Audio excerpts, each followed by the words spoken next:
So after we reported on MAGA Mike Johnson accidentally incriminating Donald Trump in connection with his very deep, dark past, saying that Donald Trump was actually the confidential informant who worked with the FBI and local law enforcement to tip them off about everything that Epstein was involved with, MAGA Mike said, "Oh crap, I may be incriminating Donald Trump because there's a distinction between a CIA confidential informant and like an undercover cop. Confidential informants are often informants because they're involved in the underlying conduct and they're trading favors, quid pro quos, to get out of things." What I explained is that MAGA Mike may have been telling on Donald Trump's very suspicious relationship with a Russian oligarch who engaged in a real estate transaction with Donald Trump after Trump stole said real estate transaction from Jeffrey Epstein when Epstein and Trump were best friends, and Epstein asked for advice about this real estate deal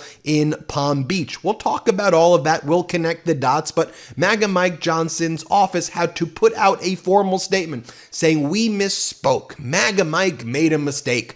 Donald Trump's not actually a confidential informant. He didn't mean to say that." Also, a bit odd to say that he's a confidential informant, of a Democratic hoax, because Trump's been saying that nothing relating to the Epstein files are real, that Epstein's pedo sex trafficking ring was one gigantic hoax. Trump saying the victim shouldn't be believed, that none of what happened actually happened, and it's just the Democrats conspiring because they don't like Donald Trump. What the hell are you talking about? Very odd to center yourself in the story, unless, of course, you're trying to hide a lot of things. And indeed you are, because we know that the Attorney General Pam Bondi told you in May that your name appears repeatedly in the Epstein files, and you put thousands of FBI agents and DOJ lawyers who should be helping with areas like homeland security, stopping acts of terrorism, stopping sex trafficking rings.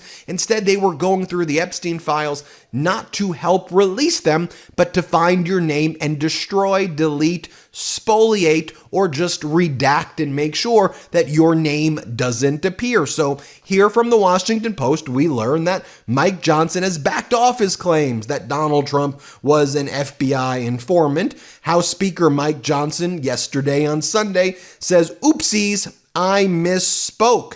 His office is coming out with a statement saying, no, what the speaker was really doing was just reiterating what the victim's attorney said, which is that Donald Trump, who kicked Epstein out of Mar-a-Lago, was the only one more than a decade ago willing to help prosecutors expose Epstein for being a disgusting child predator. The statement from Johnson's office reads, well, if that's the case, then why wouldn't you still want to release the files? If you were the only one who you're saying was heroic here and released and was one of the people ensuring that Epstein was accountable, why wouldn't you want those files released? But MAGA Mike, that's not what you said. That's not what you said. We have the tape of what you said, where you said Trump was the FBI informant. Here, play this clip. He's not saying that what Epstein did is a hoax. It's a terrible, unspeakable evil. He believes that himself. When he first heard the rumor, he kicked him out of Mar-a-Lago. He was an FBI informant to try to take this stuff down. The president knows and has great sympathy for the women who have suffered these unspeakable harms. It's detestable to him. He and I have spoken about this as recently as 24 hours ago.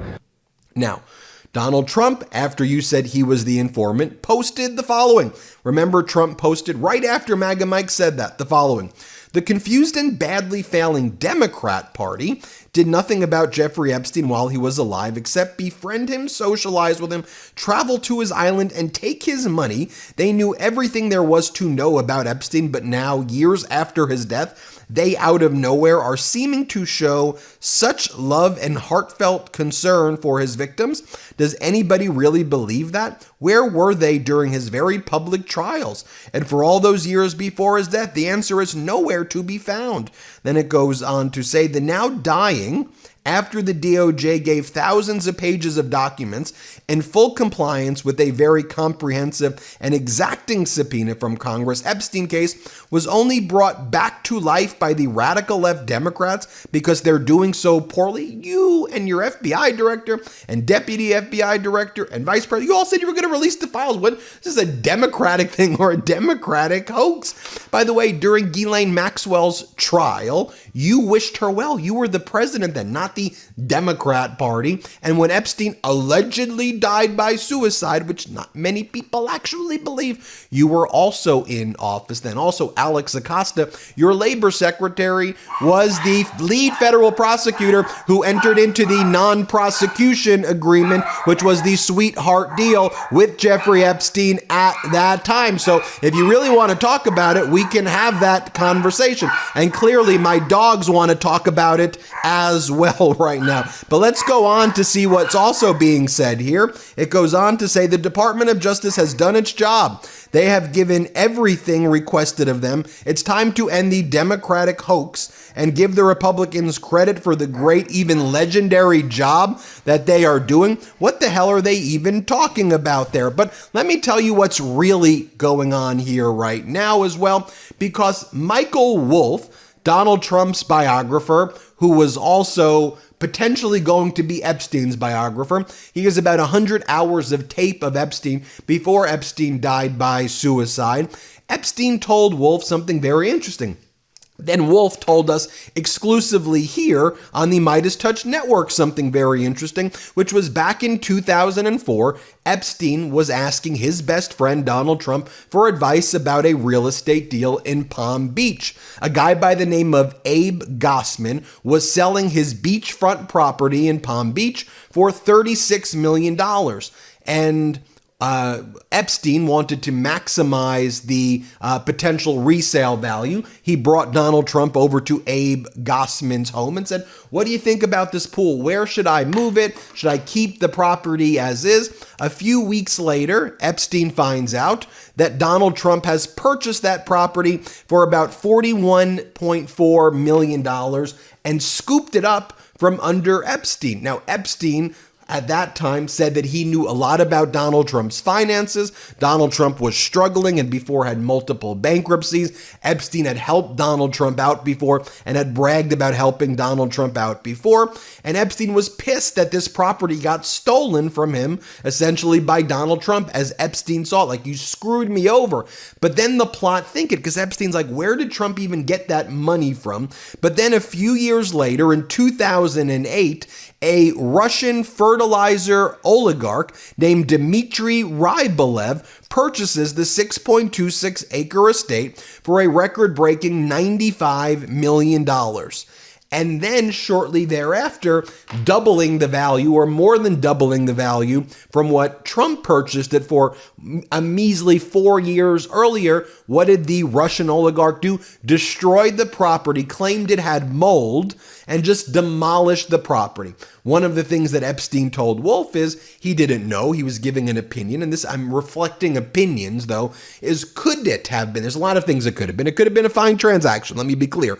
But could it have been a money laundering thing as well, where Russians were cleaning their money by bringing it into the United States through these channels and then bringing in more money with the additional purchase price and then demolishing it because they didn't really care about it to begin with, and then building another property there? I mean, Trump bragged that all he did was, I don't care about the house. I bought it for $41 million.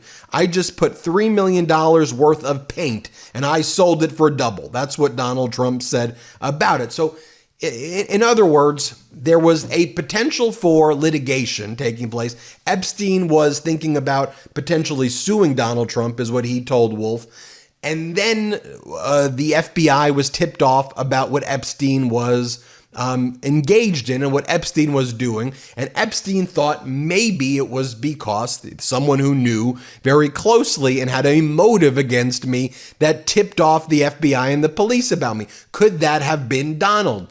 It was always in the back of Epstein's mind that the person who could have tipped him off was someone who was there with him and saw the things, not as a good guy, not as a benevolent figure, but as the bad guy, as confidential informants often are, who are trading deals, who are horse trading, quid pro quos, to help themselves and to go after other people. Look, starting a new business can be intimidating. I get it. MeidasTouch Network was not built overnight. You need the tools to help you engage in the day-to-day tasks, the growth. And so it's why we use Shopify. It made things easy for us. And I think you should use Shopify too. So Shopify is a commerce platform. It is the commerce platform behind millions of businesses around the world and 10% of all e-commerce in the United States. From household names like Mattel and Gymshark to brands like the MeidasTouch Network. Get started with your own design studio with hundreds of ready-to-use templates. Shopify helps you build a beautiful online store to match your brand style, accelerate your content creation. Shopify is packed with helpful AI tools that write product descriptions, page headlines, and even enhance your product photography. Get the word out like you have a marketing team behind you. Even if you don't, easily create email and social media campaigns wherever your customers are scrolling or strolling to the MeidasTouch Network. And best yet, Shopify is your commerce expert. And with its world-class expertise in everything from managing inventory to international shipping to processing returns and beyond, you can count on Shopify. If you're ready to sell, you're ready for Shopify. So turn your big business idea into boom, boom, boom with Shopify on your side. Sign up for your $1 per month trial and start selling today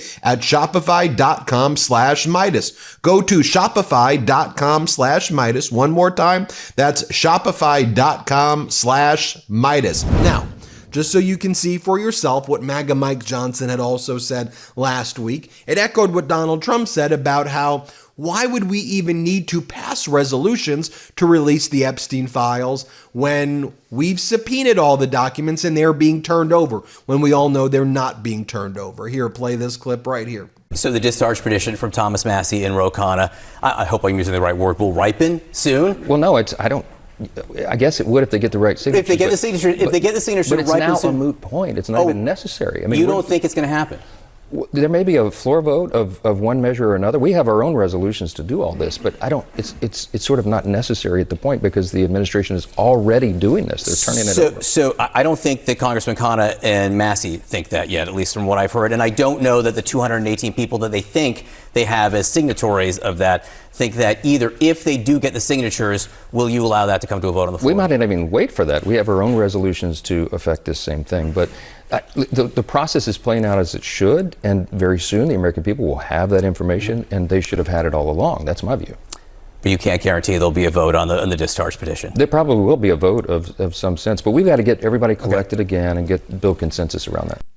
So with all of that being said, let me just share with you what Michael Wolff told us. Again, he was going to be potentially Epstein's biographer. He was Trump's biographer. And here's what Epstein told him. I think this all starts to make a lot of sense right now.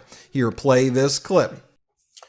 Now, Epstein's explanation for why this friendship ended is as follows. In 2004, Epstein believed himself to be the high bidder on a piece of real estate in Palm Beach, a house. $36 million was his bid.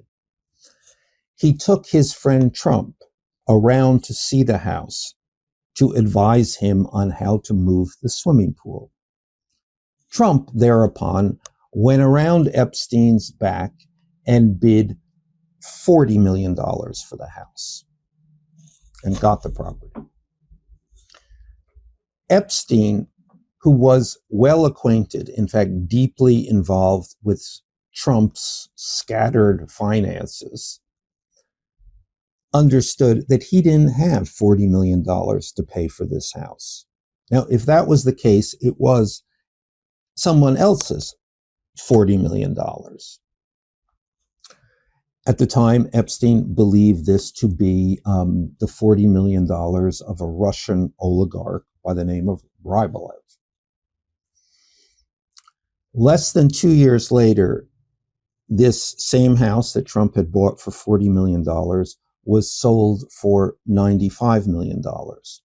And it was, in fact, sold to Mr. Rybolev. This is all a red flag of money laundering. And what Epstein did, and he was furious about losing this house. I mean, there's something about these guys that nothing rouses them so much as a real estate betrayal. Epstein, after the sale of this house, after Trump went around his back, got this house, Epstein began to threaten him. He began to threaten him with lawsuits. He began to threaten him with going to the press and saying that Trump was a front man for a money laundering deal. Trump panics at this point, and Epstein believed, and he believed to his dying day, that it was Trump who went to the police, Trump who was fully acquainted with what was going on at Epstein's house, fully acquainted for many years. Trump went to the police and, as Epstein said, dropped the dime on him. That is to say, informed the police of what was going on, and an investigation began, and all of Epstein's legal problems for the next 15 years began to unfold. This story about this piece of real estate and their falling out was first published in June 2019. It's published actually in my book, Siege, the second book I had written about the Trump White House. Epstein had recounted this story to me. I put it in this book. Epstein at that moment was in Paris. He read the book. He called me with some alarm, and he said he was afraid that he might have said too much.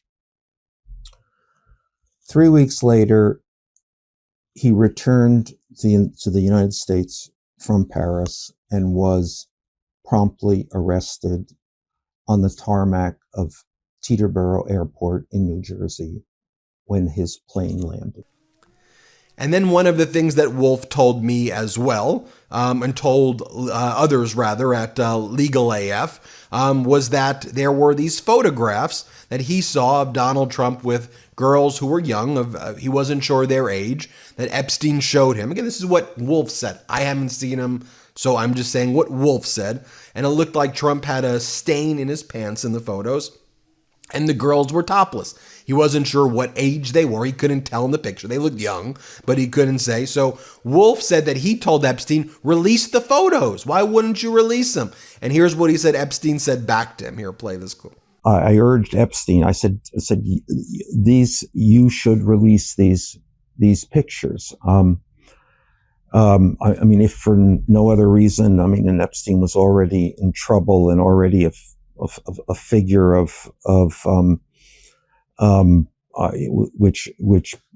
which people were, he was already demonized. I said, maybe this will even help you. You can be on the side of right here. And I remember Epstein said, again, chilling at the time, he said, I may be a pervert, but I'm not crazy. And then he said, Trump is a man without any scruples. Chill went up my back then. So I think this, again, opens up a lot of additional avenues for questioning. And now MAGA Mike backtracks backtracking. So you decide for yourself. Let me know what you think. But I think this ties a lot together here. And this is also why MAGA Mike's got to backtrack when we think about what could be in the files. Could it actually be Donald Trump's role initially, not as a good guy, but as somebody who went to authorities, or did the authorities suspect that he was involved because of his knowledge? Was he engaged in trading favors with, with prosecutors? I don't know. I don't know one way or another. How is Donald Trump referenced, in these files? We know that he says Epstein's a great guy. We know that Mar-a-Lago was one of the grounds used for the sex trafficking of underage girls, like Virginia Giuffre, who was found at the spa, Trump says, stolen from him. So these are things we need to find out. Anyway, hit subscribe. Let's get to 6 million. Thanks for watching. Thanks for watching. Be sure to add the MeidasTouch podcast on Apple Podcasts, Spotify, or wherever you get your podcasts for new updates every single day.